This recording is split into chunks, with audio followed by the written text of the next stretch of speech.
Hello and welcome back to OC Avery and welcome back to the Natives of Norwich Zoom Room. Now today we've got part 2 of our Zoom Rooms with Terry McCracken. And we cover all sorts in today's video.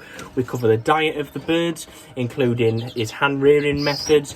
We talk about the breeding of the birds and how Terry breeds some of his birds like the green finches and different tips with those, including Hawfinches as well. We also then talk about show experiences and loads of different things which Terry does, including Terry's egg food recipe, how he deals with slipclaw and how he controls mite in his bird room. So I hope you find this useful, and just before we get into it, I'd like to thank our sponsor Avian World Dublin. So thank you Dotty Real for sponsoring Natives of Norwich. Hello and welcome back to the Natives of Norwich Zoom Room. We've today got Terry McCracken on, so we're following on from our last episode.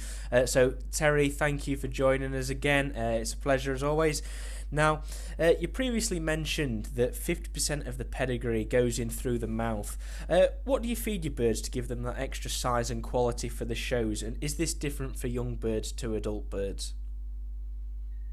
Well, in the winter, I do feed an heavier mix. Sometimes I include a pigeon mix in, Oliver, which will put a bit of weight on. But some birds don't put weight on. I mean, if they're like me, they'll never put any weight on. But some birds will just naturally put weight on. So what you want, you don't want big fat birds, but you want birds with a fuller figure. So I just feed them well, a bit heavier in the winter, but in the summer when they're breeding, not as heavy. I use a green finch mix, but I'll let it down with a British finch mix. Oh, brilliant. Got you. So, and this is how the young birds I keep on soaky seed, usually till they've nearly molted through. A combination of hard seed and soaky seed. Yeah, got you. So do you try and increase the fat content as you nearer the winter? Yeah, brilliant. Now, what is your preferred seed mixture? Do you have a certain brand that you look for? Which covers all. There's no. I'll be honest with you, Oliver. There's no brand which I'm really happy with. At the moment, I'm using Countrywide, but there's a lot of millet in which doesn't get eaten. Yeah. So I am using that, and I do, like I said, in the breeding season, I add a British finch mixture to it and let it down, like, during winter I'll use that, and I might include a pigeon mix in with the Countrywide greenfinch mix. Oh, got you. Brilliant. Now, does this? I presume you do different ratios throughout the breeding season to the molt, etc. Do you change that quite often? Not really. I do change it a little bit, especially if I've got some good birds what won't put any weight on, or they're slow to put weight on. I'll give them a bit extra pigeon mix if you like. Yeah. And do it that way. Brilliant. Now, when you've got your birds rearing youngsters, what sort of egg food and different things do you offer them? Do you give them live food, germinated seed? Do you add supplements to this? Right. Yeah. Well, when they're feeding youngsters, I give them soak seed, I give them egg food, I give them casters, which I'll show you in a minute. I also give them pinky maggots, but I don't use the frozen one, which most fanciers use. I use the live ones. Obviously, Jack Lloyd. Well, Jack used to be a top maggot breeder, and I get my maggots off Jack, and the pinky maggots off a green bottle fly, and they reckon they're very soft skin. But if they turn into casters or chrysalids, which I've got some here, I find the greenfinch hens will feed the youngsters. Can you see them, Oliver? Yes, got them. Yeah. Can you see? We call them casters. Well, they're just maggot chrysalids. Oh right, okay. And I've got 2 greenfinch hens at the moment feeding youngsters. And they're murdering these. They're eating all these, and they only eat them for 2 or 3 days, and then they'll go on to something else. Brilliant. So is that really just first when they first hatch then? First hatch, yeah. I do leave them on a bit longer, but I find they only do them for 2 or 3 days, and then they'll go on to something else. I have fed mealworms in the past, but I've not had none this year, to be honest with you. Fair enough. So do you mainly just stick to the maggots for live food, or do you give maybe Yeah, yeah, waxworms? just the maggots, just on the casters, because I find that they eat the casters probably more than the maggots. Some green hens won't eat the maggots, but they'll nearly all eat the casters, Oh, which are full. brilliant. If you open a caster, you'll find it's full of like milk. Yeah, got you. So, if you'd like to share with us, what do you put in your egg food mix? What does that consist of? My egg food's a simple mix. I have a cup which is about that large, and I break an egg up, put it in, I microwave it for 1 minute, yeah, Yep. and then I mash it up with a fork. I add 2 spoonsful of canary rearing food, and then I add a spoonful of sausage rusk, yeah, Yeah, got you. and that's my egg food throughout. And I give that to the canaries and the greenies and all like that. And I do give them some soap seed, and I've got your sample here, which I'm using. Yeah. Yeah. Just move it up. It's just a slight bit. Yeah, that's perfect. Got you. That's countrywide soaky seed, but I also add sunflower hearts, a bit of wheat, a bit of niger, and a bit of hemp, because I don't think there's enough in that. And brilliant. I add a bit of greenfinch mixture to it as well. But what I do before soaking, I put it in a dish, a bowl, and I pour boiling hot water on it. Let it cool, then I'll sieve it, yeah? Yep. Put cold water on it and put a bit of milk in, just as a cleanser. And then I'll leave it for 12, sometimes 24 hours if I'm lucky. And then I'll rinse it again, and that's what I feed to my birds when they have the young ones. Fantastic. That's great. I presume the Milton is to stop the seed going sour. Correct. Yes, that's right. Yeah. Fantastic. Now, conditioning your birds. What do you give them for that? How do you treat them? And do you give them supplements when conditioning them? Well, with greenfinches, to be honest, Oliver, I don't do much conditioning. I let nature take its course. With the hours going longer, and hopefully it's going to come warmer, I find the birds come into condition naturally. But with the canaries, especially with Norwich, I'll give them in January. I'll start with an egg drawer or a finger drawer of egg food, and I'll give them that virtually every day until they come into condition. Got you. But the greenies, I just leave them to nature, and I find they come in condition anyway. With the longer daylight hours and hopefully the warmer temperatures. Yeah, well, let's hope so. It's not been a great start this year with the weather. No, but the rain's going to be nice this weekend, and next few days are going to be nice. Yeah, well, hopefully it starts them all ticking over, and they start working better than they already have done. So, just on that with the conditioning, do you ever offer like wild feed, dandelions, anything like that? Yeah, well, I'm pretty lucky. A lad gets me wild seed off the farmer. So when I clean my birds out, Oliver, I use sawdust on the cage floors, and I'll put an handful of wild seed in and an handful of grit as well. Brilliant. And I do that all through the summer and the winter, because I believe in variety. The more variety you can give them, the better your birds will be. Got you. So, do you say you put that on the floor with like sort of the rest of the stuff that goes on the bottom of the cage?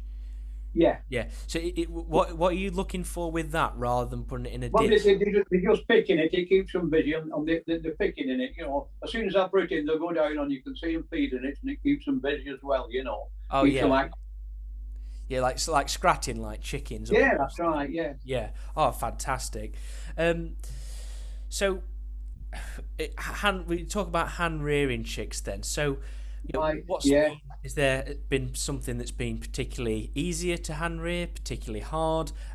What hand rearing mix do you use? Yeah, a bit of information on that. Yeah, I find most birds are easy to hand rear. I think I've got a mix. I've got me a second. Yeah, no problem. Hello. Yep. Are we right now? Yep, we're good. We're good.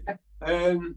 Me and my wife, we've hand reared a lot of birds over the last 40, 50 years, from redstarts to song thrushes, both cinnamon, normal, greenfinches, canaries, mules, hybrids, and we've reared between 20 and 30 Hawfinches as well. And all we use is Tropican. Can you see that, Oliver? Just could you move it a little bit to your left? I believe it's that perfect. Got you. And what I use, I know a lot of people use a syringe, but I use a matchstick.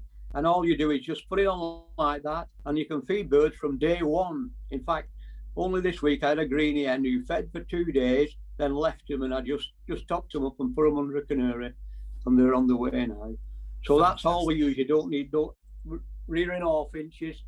Never use any live food, because obviously, if you feed live food to Hawfinches on the parent breed, it costs a fortune, and also they'd be probably wild. So if you hadn't reared them from 4 days, which we do, you'll find they're superb. Brilliant. That's really good. And they leave the nest about 11 days old, the Hawfinches. Yeah. Oh wow. So 11 days. That's you can rear anything with that, and you don't need to add nothing to it, because it is for parrots actually, but it'll rear anything. Oh, brilliant. So well, plenty of different things in there, proteins. It's on the packet I think it's about 18 or 19% protein, something like that. Yeah. Oh, brilliant. Well, that's a good mix then, and obviously if it'll rear anything. That I'm surprised people don't use more of it. Some top the birds up at night if they've not been fed properly, you know. Yeah. Oh, brilliant. Now, when it comes to colour feeding your birds, what's your preferred method? Would you rather water, or would you rather put it in the food? And what sort of quantities do you put your colour feed in? Right. Well, when we're talking about light mules, I use caramel orange, because all the Norwich men use it, and I don't think you can burn them with caramel orange. But if they're red ground birds, such as linnet mules, red poll mules, things like that, bully hybrids, they use caramel red. And it's just a matter of how much you use. I mean, like I said earlier on, if it's coming through in the droppings, you're giving too much. Yeah. But with caramel orange, you won't burn them. You can do all your other birds with caramel orange if you want, and you won't burn them. But I've seen some canary bullies which have been fed with caramel red, and they've been spoiled because they've had too much colour. They were actually burnt, if you know what I mean. Yeah. Got you. So do you give that in the water then, or do you rather supplement food? Well, I'd sooner give it in the egg food, but if the Norwich has enough egg food, I do put it in the water. The only thing is it makes a mess of your cages. Yeah. Okay, understand you. Now, how do you deal with the mite in your bird room? What methods do you use to keep it under control? Right, Oliver. Every spring and every autumn, I wash my cages down with poultry shield. Yeah? Right. Yes. All my cages and all my flies, and what's a heck of a job, because I've got a lot of cages and a lot of flies. But I wash them all down with poultry shield. And after I've done that, I play my double breeders. I've got spaces underneath, and I always used to get plenty of red mite in between the cages. But I've started using, I think it's pronounced Demetrius Earth, and it's like a white powder. You seen it? Can you see that? Yes, got you. Got me? I put that in between the cages, and the mites certainly don't like it. And I put this in my nest linings as well, and it keeps the mite at bay, I find. I wish I'd have known about it 40 years ago, but there you go. But I find them two things, that's what I use. And I do use ivermectin for my Norwich, just to spot it back of the head. But with the green finches, the linnets, the other birds, don't usually have a problem with mite. It's only the Norwich which is the main cause of the problem. With the feeder canaries, no problem. Oh right, okay. So mainly just the diatomaceous earth, the mite powder, and then just obviously regular clean outs. That's right. Yeah. Oh yeah, regular clean outs. Yeah. Yeah. Excellent. Now we're going to just talk about the breeding side of the birds now. So, what steps do you put in place for a successful season? Right, there's three things I would never be without. Number one is a number of feeder canaries. I've got several birds. I've got about 7 or 8 pairs of feeder canaries, and they are dimorphics. And the reason I use dimorphics is because they're very easy to sex. So at the beginning of breeding season, you'll know how many cocks you've got and how many hens you've got. Because if you use other types of canaries, you're never sure how many cocks you've got or how many hens you've got. Are you with me? Yeah, got you. So you can finish up with more cocks and hens, and then you're struggling. But with dimorphics, you can tell by the colour whether the cocks and hens, so you know exactly where you stand. And I find they're excellent feeders. Yeah. The other thing I wouldn't do without is the hand rearing food, which I've just shown you. I'd never manage without that. And the third thing would be an hospital cage, because every year some birds won't feed and we get problems with young and so. My wife's all right, and she lets me bring them into the conservatory, and I put them in the hospital cage, especially if they're only 2 or 3 days old, until they get something like, and that's how we do them, and we do save a lot of birds like that. Yeah. That's brilliant then. So, do you find that yeah, are you often using feeder canaries, or are they just there in the event that you need? Well, obviously, not a lot of Norwich hens won't feed their own youngsters. I mean, I've got 4 or 5 Norwich hens, and they won't feed their own youngsters. Yeah. Most of them, anyway. They try, but sometimes they put it on top of the beaks and that. So obviously, you need feeder canaries, and not all greenfinches will rear. Not all greenfinches rear. They're not 100%. So what I find won't feed, I'll put under my canaries, especially if they're good birds as well. Yeah, brilliant. So what's your preference for breeding? We'll start off with the natives. Would you rather breed in cages, or would you rather breed in flights? You know, I've seen a breed in flights. My flights, Oliver, are about nearly 6 foot long, almost 2 foot wide, and about 5'9" at front and about 5'6" at back. And I've got a range of 12 flights, and each is petitioned off with solid petitions. If you have wire petitions, you'll get your birds fur into something what you don't want, or they'll start fighting in between if you've just got wire petitions. So all mine are solid, and I've got a safety post running all along the front. Excellent. So, go on. no, sorry, carry on. Please carry on. And in each flight, I'll put either a nest pan and a basket right at the end. I've got a lot. My roof is completely covered, and so are both sides. The front's wide open, but the top is solid, and both sides are solid, and all the divisions are solid. But I have a strip of light one at the back, and I'll put a wicker basket and a nest pan in each one, so the green hen has a choice of a pan or a basket. Got you. So is it mainly that the greenies will go out in the flights and then? Yeah, mainly the greens. I've got some linnets, but they're in 4-foot cages. I've got 2 linnets sitting at the moment in 4-foot cages in one of my sheds. Oh, excellent. So how do you fix down your nest felts then? What's your preferred method? Right. Well, this was passed on to me a few years ago. At one time, my wife used to sew them in, but when you think about it, when I've got about 30 or 40 nest pans, it's a lot of sewing, isn't it? Yes, so definitely. Somebody told me about using these clips. You see these clips, Oliver? Yeah? Yes, I like a split pin. Yeah? Got you. So what I do now, that's a nest pan, yeah? Yep. And the split pin, you can get these from Wilko or any stationery store. And that's how I do mine. Yeah. Can you see got that? You. Yeah, that's brilliant. And what I do, I've got a podger. Just put all in centre. Yeah. Yeah. Can you see that? And then just put my split pin through it, and that's it. And jobs are good, and don't take 2 minutes to do it. Oh, excellent. But that's a really good idea. Obviously, I imagine the well, I thought it was because some people glue the nest pans in, I believe, as well now, you know. Yeah, I'm gonna say I use carbolic soap to almost glue. It's different methods, isn't it? Yeah, that's right. Yeah, I mean, if somebody's got a better method than you obviously use it, you know. Yeah, well, it's just got to adapt your technique to do what suits you best and what you find works. And if it works, then why change it? I've used it for a few years now, and my wife's pleased as well because she's not got to sew them all in, you know. Yeah, brilliant. So, could you give us a bit of a talk through about how you breed greenfinches? Do you remove the cockbird? Do you remove the eggs and then set them? And how you go through all? Yeah. Well, what I do, I put my hens out probably second or third week in March, I'll put my hens out, and then I'll wait until I can see that they're getting ready to nest, and then I'll put the cock which I want them to mate with in the flight and try them, and I'll do that.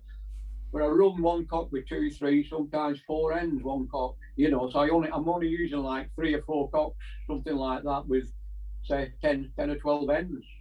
Oh, brilliant. But I just wait until they're ready and just introduce the cocks. And I can move them. Like some cocks are so tame, I can just go and pick them up out of one aviary and put them in another. Oh, wow. That's really good. So find that, yeah, so how long are you leaving? You'll find there are a lot of it.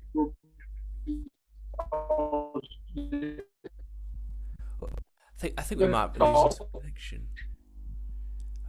How long will you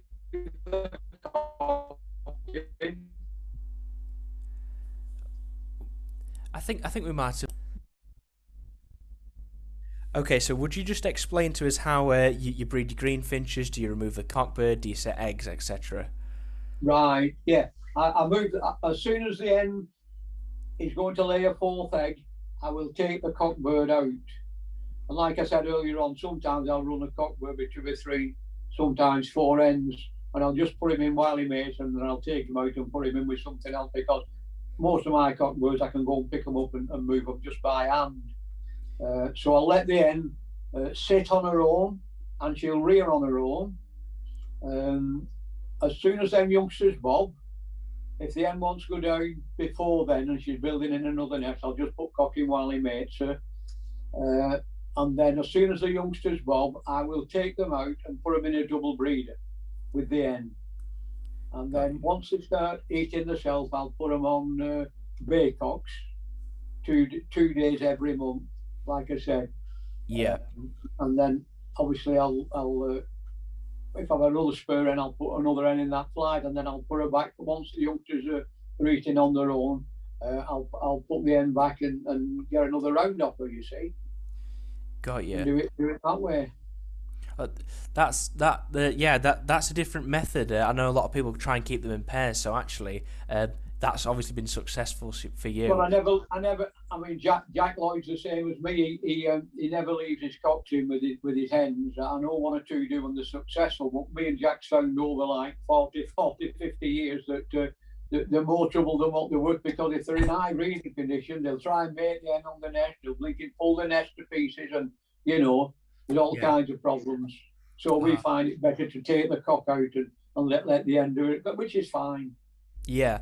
So how long are you leaving the cockbird in the aviary with for? Are you literally waiting to see him mate her before you remove it? I like it. I like him mating her at least twice a day. Got you. Yeah, morning and night usually, Yeah. So on occasion I will leave a cock in, but it's very rare. It's very rare, Yeah.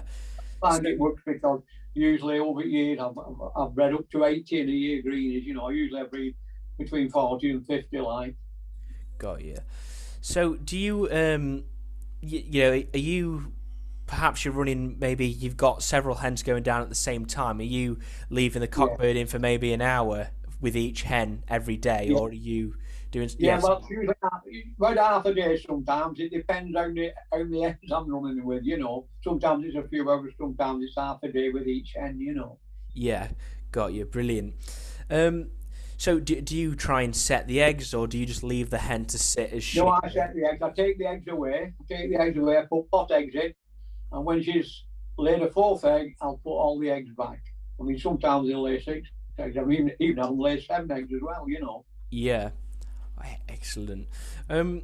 So moving on from the green finches, what's your experience with Hawfinches? How would you recommend breeding them for best results? Well, I've only bred them on 1 occasion. There's a lad called Steve Doherty. He lives in Wigan. Over the years, he's hatched a lot of Hawfinches, but he works full time. So what happened? He brought the Hawfinches down to me at 4 days old, and me and my wife hand-reared them for him, and that went on for about 15 years, I think, something like that. Because, like I said earlier on, if we had to rear them on live feed, it would cost a fortune, and they'd be a bit wild. But being unreared, they're steady like them, and they're dead easy to unrear. There's no problem unrearing. I Yeah. know it's time consuming, but they're easy to unrear. But I have bred them myself, like, but only on one occasion. Got you. So, just on with you breeding them, what sort of what flight or what size cage were you using to get those guys down? The Hawfinches. Yes, yeah. Oh, I had them in a, I've got an aviary back in my garage, which is about the flight would be about 7 foot, 5 foot, something like that. But Uh, it was marvelous to watch them because the hen used to actually sing, and the chicks used to raise their head up when they could hear the hen singing to them. You'd never hear that in the wild, would you? no. Wow, that's amazing. And Steve even had it on his phone. He had the song on his phone, and when he brought him one day, he played it and they lifted their heads up while I fed him. Oh wow, that's amazing. Um, wow, that's completely different. I've never heard anything like that before with them Yeah, singing. yeah, it was amazing, really. Yeah. Um, so you've got some experience with keeping and breeding soft bills. So yeah, how would you compare breeding soft bills to breeding hard bills? And do they have extra requirements? Yeah, hard bills are easier than soft bills. I mean, when I first started, I had a lot of soft bills. I had red starts, I had meadow pipits, I had tree pipits, I had black caps. I had a red wing for about 10 years, which I was showing. I had quite a lot. But soft bills are hard because obviously they need live food. But if you get them to a few days old, it's just as easy. If you're not working, it's just as easy to unrear them, Oliver. And they're so steady when you unrear them. Yeah. Oh, excellent. Obviously, we've actually did a Zoom call with a soft bill breed not long ago, so we don't have too much to focus on with those guys. But yeah, it does sound like hand rearing is a better way to go with some of them. Definitely keeping them steady and Yeah, especially the rarer ones, and you want to make sure you get them. I mean, if you unrear them, you're nearly guaranteed to rear them. yeah, got you. So when breeding mules and hybrids, you've mentioned that you always pair yellow to yellow. Why do you choose this? Well, this is only my theory. I might be wrong, but in the past, to get the Norwich so large, the Norwich breeders used to double buff. Yeah, And my theory is that these when you're breeding mules, that they're throwing back. They're throwing back. We don't know how far they throw back, but they throw back, and you'll get a lot of buff birds. I know people who's used buff birds for muling, and all they've got is buff birds. I mean, I'm not belittling buff birds, but you can breed a buff bird to order. But what we're after is a large yellow shorebird. That's what we're after. And yeah. even using yellow to yellow, you'll get a good percentage of buffs. In fact, I knew one guy, he bred 27 golden mules one year, and he used two buff ends, and there wasn't a yellow bird in them. Oh wow, Yeah. wow. Yeah. I mean, last year and the year before, I used large pied green finches, large Norwich, and out of them, I think I bred four light mules last year and the year before, and there was two actually which were miniature, which was unbelievable. Now, where did them come from? On the brothers and sisters to them were large birds, but I bred two miniatures. I couldn't believe it. But it just shows there's no logic to it, is there? Not at all. I mean, it's just like you say, just a throwback, and you don't know how Yeah, far it is. yeah, you don't know how far they're going to throw back, but I've known over the years people use buff birds, but all they get is buff mules. I mean, I'm not belittling buff mules because they do win, but you really need a good one to do some winning. Because Yeah, everybody wants to beat the yellow birds. definitely. So by doing yellow to yellow, are you trying to increase the chances of getting the yellow birds? And then obviously you will inevitably get buffs from that pairing as well. Yes, you will. Yeah. Definitely. I mean, I'll give you an example. About 2 years ago, I bred 17 linnet mules, and you know how many good ones there was in? None. One. And the year after, I think I bred two, and they were both good birds. So there's no logic to it. Yeah. That's mules and hybrids. Yeah, just Well, it's just pot luck, isn't it? And just hope you get a Yeah, good it is. one. I mean, some of the best mules and hybrids have been bred by novices. Yeah, I remember John Foote I think he was still a novice, and he put a crossbill hen and a Norwich cock together, and he bred 8 crossbill mules that year. It was unheard of. It was unheard of, you know. yeah, brilliant. Eight Wow. yeah, 1 year. Yeah. So on that with novices, then, which mule and hybrid pair would you recommend trying as the easiest? Dare we say? Well,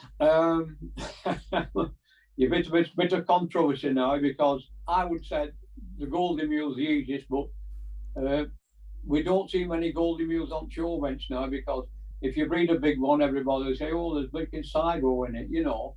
So Yeah. I would recommend that you have linnet mules or Siskin mules. Them are the best. Siskin or linnet mules. Linnet mules is probably the easiest, and the Siskin mules. The red poll mules are a bit harder, of course, and the twine mules, there's not many twites about, but twine mules are quite nice as well, you know. Yeah. Brilliant. So, what sort of if you said an easy hybrid to then try, what would you think?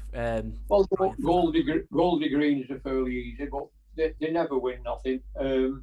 If you're breeding hybrids, I think you want to be talking about bully hybrids, to be honest with you, Oliver. Yeah. Them seem to do all the winning, the bully hybrids. I mean, if you think about it, over the last 20 years, we've seen a lot of crossbill hybrids, birds we've never seen before. We've seen the crossbill bully, the linnet crossbill, the Goldie crossbill, the red poll crossbill, and I believe a guy in Ireland is better a Siskin crossbill last year. Yeah. There's So I think a all few. these have appeared in the last 20 years. Yeah. So you're more looking at the larger hybrids, so crossbill or bullfinch hybrids would really be the way to go. Bully hybrids are not usually big, especially red poll bully, which is fairly Right. difficult to breed. Well, difficult Yeah. to breed, and then there's the linnet bully and the Goldie bully. You've got to get a real nice one before they'll do any winning. Yeah. I understand. Um, So on you mentioned that you use feeder canaries. Is it just the dimorphics you use, or is there any other sort of preferences? So there again, So Oliver. with your feeder canaries, is it just Yeah, dimorphics that you use, or do you have any yeah, other preferences? because there's no problem sexing them. I Yeah, mean, I've bred, I've about 21 on the sticks now. So once I molt them through, I'll know which are cocks and which hens. So I'm not wondering at the beginning of breeding season, have I got enough hens, or have I too many cocks, or vice versa. You know, but with yeah, dimorphics, you can tell straight away once you've molted them through with the cocks and hens. So that's an easy passage. But if you're using, if you want to foster things like red polls and siskins, you want to use a little smaller canary, such as a Razza or an Irish Fancy, yeah. because they'll rear siskins and red polls better than what a dimorphic would. Got you. You Um, don't know.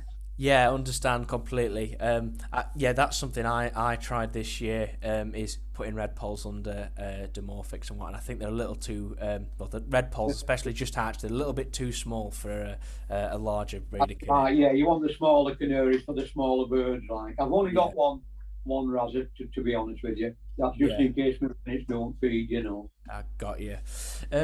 So you've previously mentioned that you bring an outcross in every year to your greenfinch stud. Yeah. Obviously, the idea being that you bring in fresh blood. Now, do you have one particular source of these birds, and what do you look for in an outcross? Well, obviously, I want a good as bird as I can get, which will be compatible with mine. I've had one or two off Jack Lloyd. I've had one or two off Andrew Hickson. I've had one or two off Darren Boyd. People like that. They've all got good birds, all great bird men, all good birds. So, you know, people like that. I had one off Richard Lawson and Eddie Wells last year. That's the first time I've had one off them, I think. But they let me have a nice hen, you know. So yeah, it does help. Got you. So are you just literally looking for the best bird that you can get your hands on, or is there you maybe notice Well, something no, that's well, no. Sometimes it's not the best bird. It's one which I think will do me some good. I mean, it might be a buff bird. You know what I mean? It might be a yeah, buff bird, which somebody doesn't want, like, which would help me, you know. Yeah, I understand. So when you've got your young birds out and they've molted, so what do you look for them to choose a show bird, and what are you looking for in a bird that might not go to the shows but you'd keep as a stock bird? Right, yeah. Well, when I catch my young birds up, I'm looking for the birds which attract my attention, if you know what I mean. But I'm looking Yeah, at shape, um, size. I don't want monster birds, but I want them a decent size, because if you've only small birds, you won't win nothing. Uh, Colour. Uh, I like a bird which comes to the front of the cage and shows itself, because if you get a bird like that, you're halfway there on the show bench. I don't yeah, want a bird what's running over top of perch or facing the back of the cage. So I just do a judging assessment as though I would judging a class of birds, and I pick which I think will make the grade, and then the rest will go back in the aviary. So I'll sort like half a dozen cocks out and half a dozen hens, and just concentrate on them. understand. Awesome.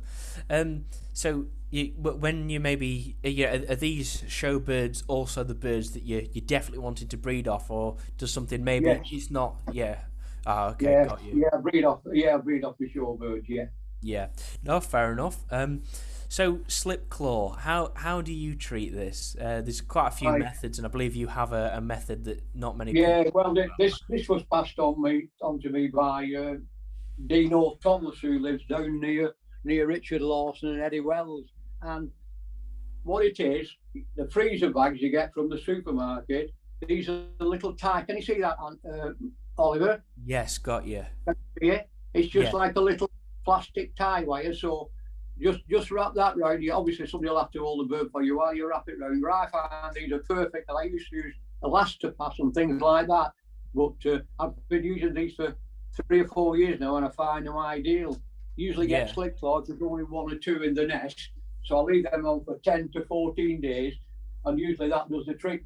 But they're so easy to take off as well. yeah. Oh, yeah, much easier. I'm gonna say I've seen. Yeah, what Yeah, changes the daddy, and they're only cheap. You can, you know, you get done just what they tie the freezer bags up with. yeah. Oh, I find they're excellent. yeah, I'm going to say I've seen a few different methods. I think that's definitely one that stands out. I've seen others where people put the toe behind the ring, others get plaster and put it round. Yeah, And I've seen that. Yeah, yeah, yeah, yeah, so yeah, I do like that method. I think that's something that I'll have to do. Um, yeah. Well, I've used it for a few years and it works fine. Excellent.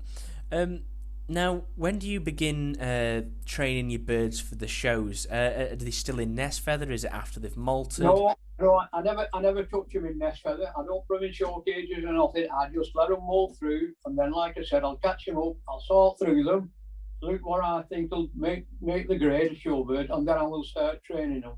If I've anything what's a little bit flighty, what I think will make the grade, I'll put it in the busiest part of the shed where I'm in and out all the time, and that will help to settle it. Yeah, and Yeah, I will keep putting them in show cages for half an hour at a time and just moving them about, and doing that virtually nearly every time I go in the shed, and that steadies them. But like I said to you early on, a lot of birds are steady anyway. It's in the breed sometimes. Are you yeah, with me? I mean, yeah, there's some birds. I've had a bird in the past which was, well, it was that wild. I was blinking sick of it. I thought I'll never steady this blinking bird. So they're no good like that. They're no yeah. good at all. Yeah, I understand. I guess, like you say, it's bred into them, but you do get the odd one that's, Yeah, yeah, not yeah. not got that quality. So, onto the show scene now. So, what was the first show that you judged at, and what age were you? Right. um, when I was young, I used to knock around with a guy called Billy Lee. Now he was a border canary fancier, and he was quite a bit older than me. And we used to go to the shows together. We used to go on the bus then, because I'm talking about the 50s now, and nobody had a telephone, nobody had a car, so we went on the bus. Yeah, And I was doing a bit of winning with my birds, and Alec Taylor wrote to me. He was the secretary of Tatoe's Bird Club, which is in St Helens. Alec was a big Scotch policeman. I think Alan Orey will remember him, and perhaps Keith Ferry, and I know Jack knew of him. And he wrote to me, asked me would I judge the Open show. Well, I was 24 at the time, so I agreed I would judge it. So I turned up to judge the show, and he looked at me and he said, "Are you McCracken?" I said, "Yeah." He said, I thought it was t'other fella. He thought I probably looked a bit young then, you see, but he thought it was my friend Billy Lee whose birds were winning, but they were my. Yeah. But I judged the show, and after that, I judged quite a few. I judged Landudno in 1966. That's the first time I met Alf Williams, who started all the greenfinches off. Yeah. Oh, brilliant. So, yeah, I presume you quite enjoyed that experience as your first. Yeah, I did actually. Yeah. Oh, excellent. I did, yeah. So, what have been? I'm sure you've seen some amazing birds, over your time showing them. But what's been the best birds that you've seen, and who did they belong to? Oh, that's an hard question, Oliver. I've been thinking about that one. I don't want to upset anybody, but the birds we've got on the show bench today are as good as what I've seen all the time I've been showing birds. Like I said, I won the Scottish National in '79, and I think it was '83. And them birds today would be nowhere. They wouldn't even be in last. They were no good really, but they were winning at the time. I mean, the birds have improved that much. I mean, when you look at the classes and the shows today, the red polls, the linnets, the siskins, the greenfinches, there's some terrific birds being shown. Wonderful birds being shown. Yeah. Oh, excellent. I mean, they would have walked away 40 years ago with all the prizes. Yeah. Yeah. There's only one thing. What I'm not upset about, but I'm disappointed. We don't have as many mules and hybrids now as what we used to do. I remember judging the All British I think it was about 1985, and there was 8 canary bullies in the class. 8 canary bullies. And the first 3 were all yellow birds, and I think Terry Roberts won the class. And I made them birds best, second best, and third best mule or hybrid in the show. Now, how often do you see that happen? Not very often. There's only one other fella I know who's made a bird best and second best, and that was Franny Brankin. Yeah. But we don't get 8 canary bullies in the class now. We get some wonderful canary bullies, don't get me wrong, and red poll bullies, but we don't get the numbers now. But the birds that are being shown today, the quality birds. Got you. So really, it might be that people aren't trying mules and hybrids as often. So actually, we want more people to. Yeah, I think so, because, like I said, a novice has just as much chance of breeding a stormer as a champion. Yeah. Just as much chance. Yeah, understand that. I mean, that'd be great. I'd love to see 8 canary bullies in a class. That's right. And the first 3 were yellow birds as well. I mean, I've never seen that before or after. So yeah, all of them, things like that you remember, don't you? Oh yeah, definitely. So I don't know if you've seen this, Terry, but in autumn of 2020, the admin team and natives in Norwich, we ran an online show. It consisted of natives, mules and hybrids, Norwich canaries, and then other varieties of canaries. So it was quite a big show in that. We had loads of prizes and things donated kindly by our sponsor, Avian World Dublin. And it was really sort of one of the first online shows, because obviously we couldn't have the shows last year. So do you think that online shows might be a way forward of expanding the hobby possibly into a more modern thing and actually getting more people in? Yeah, I think so, Oliver. I mean, I'm not up to date with modern technology, I'll be honest, because as you know, my daughter's done all this for me, because I'm so involved with my birds and I like my rugby as well. But yeah, it's another way, and it's another avenue of promoting the hobby. Yeah. So yeah, I'm all for it. Yeah, I mean, perhaps one day I'll come on. I'll get my daughter to set it up, and I'll come on. You know what I mean? Like we are now. Yeah, I mean. Yeah, it's fine. Anything that'll bring new people into the hobby, because a lot of people don't know what they're missing. I mean, it's been a big part of my life, and I've always been happy. Yeah, completely. I mean, the admin team will be watching this, and if I suggested that we had another one in the autumn, they might try and kill me, because it was very hard work. But we'll see if we can get something in the autumn. Yeah. They'll probably murder me for it, but it'd be great to have you show some birds in an online show as well. Should Yeah, the normal I'd show like to. Yeah, yeah. Why yeah. not? Excellent. Now, do you feel that we've got the standard right for all the native finches that we show currently? And is there anything that you'd change?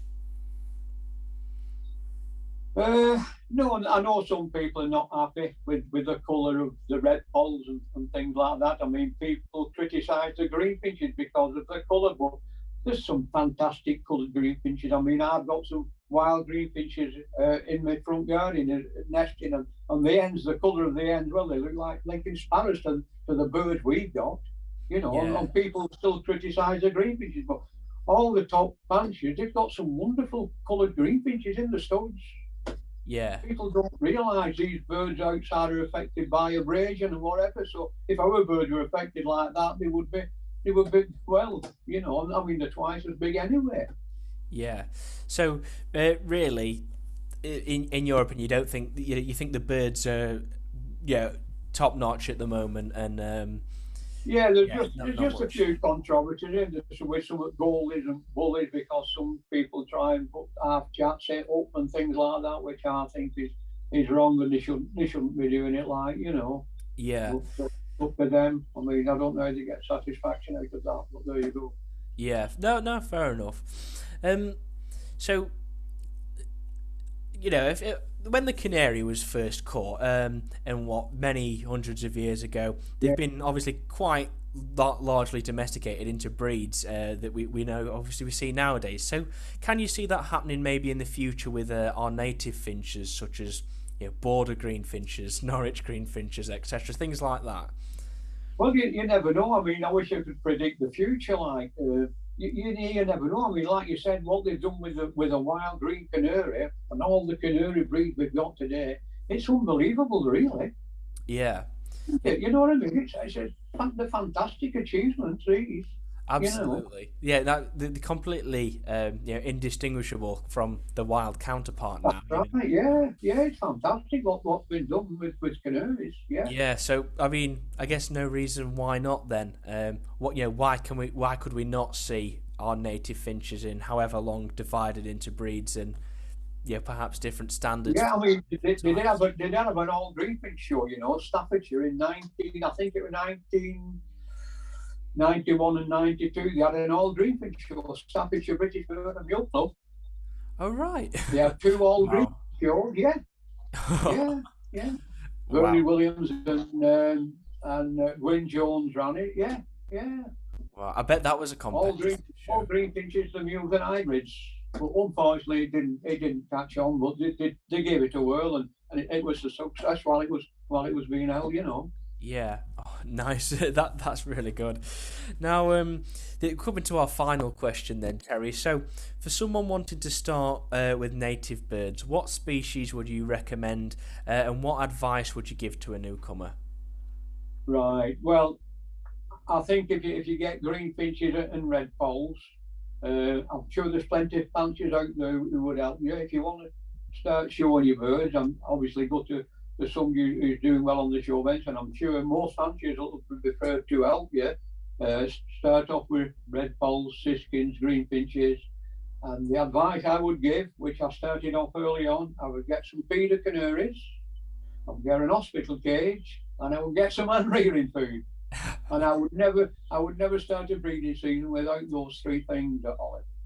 Got you. You know. Excellent. So, you would always say that the first birds to get are your feeders, you get green finches, and you get red poles, and then you can go from there and Yeah, yeah, whatever work on tickles it. your fancy, yeah. Yeah, but Yeah. get some canaries because they will help you to get on your feet. And like I said, British birds are not as easy to breed as canaries. I mean, I've got 20, more than 20 canaries on the sticks now. I'm not even trying. I'm off at canaries, but British birds are harder than canaries. Yeah, oh, well, most definitely, and a lot of heartache caused by them, isn't there? That's right. Yeah, that's right. Like I said, I saved a couple of chicks this week because I just bobbed them under a fur. I mean, sometimes you can put them under a fur canary what's only been sitting a week and they'll feed them. You know what I Yeah, mean? yeah. So, you know, Oh, that's excellent. Well, I hope that everyone has enjoyed this episode. Well, I hope it was better than last time anyway. I hope it was better than last time Well, anyway. yeah, well, everyone loved the first one, so I'm sure they'll absolutely love this one as well, mate. So, I'll do another one for you later on if you want, Oliver. Yeah, we'll have to do that, mate. We'll keep getting them out. And Middle of end of breeding season, something like that. yeah, that would be brilliant. Right, thank you, mate. Okay. Excellent. So that brings us to the end of this episode of the Natives and Norwich Zoom Room. So I hope you've enjoyed it and found a load of useful tips. I sure did. And I'd like to thank Terry and his daughter for putting the time in and the effort in to actually allow this to happen. So if you have enjoyed today's video and you'd like to see more episodes of the Zoom Room, please leave us a like and subscribe down below so you don't miss any of my future uploads. So thank you very much for watching, and I'll see you in the next one.